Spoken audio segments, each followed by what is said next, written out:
Allah Teala'ga seksiz maktalar, Peygamberimize salam salatlar olsun.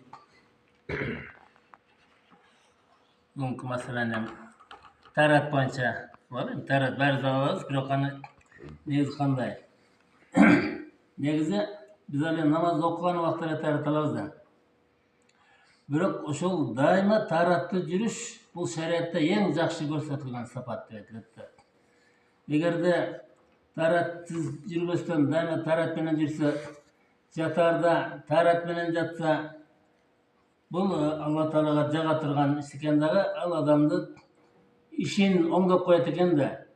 Мүшкүлдөрүн жеңил кылат экен, баягындай кырсык бала жамандыктардан сактайт экен. Таратты эле болуп жүрүштүн өзү адам баласы ушундай жакшылыктарга алып барат экен да.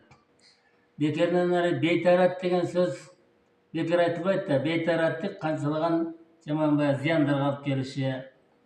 Баягы бир кайсы пайгамбарда, Муса пайгамбардын ордунда суу жамгыр тиреп дуа кылганда ошо араңарда бейтарат бар экен деп.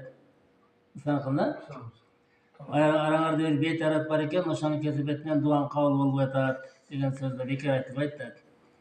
Ошон үчүн тарат алуу бул шарттуу тазалануу деп коет да. Ал эми гусул бул толук тазалануу. Бул жөнүндө көп айтылат.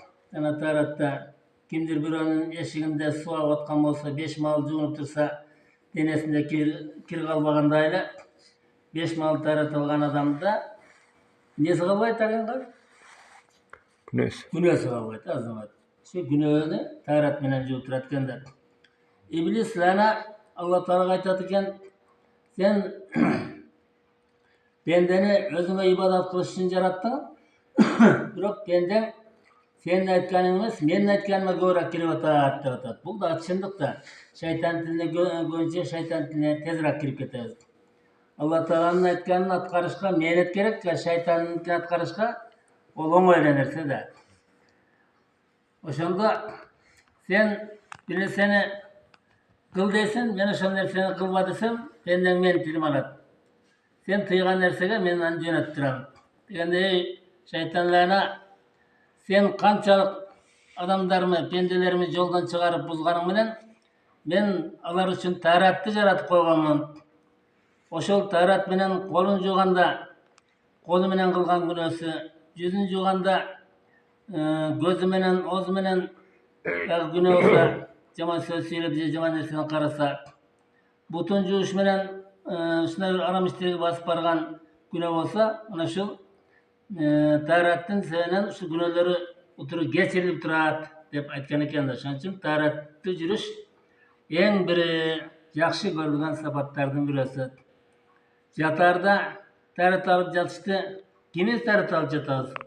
Мен өзүм деле силерге айтып аткан менен өзүм деле тарат алып жата элекмин. Тарат алып жатасың, бир аздан эшикке чыккың келет дагы. Анан чыккандан кайра тарат алып отурбастан кайра жатып аласың да. Эми ниети, негизги максаты ушу таратты жатса, Алла Таала колдоп турат экен да ошо пенденичи, тазалык үчүн. Ислам тазалыктын үстүнө курулган дейт. Ошон үчүн кайсыл жерде тазалык болсо, ошол жер Алла Таалага жага турган амалдардан болуп калат экен.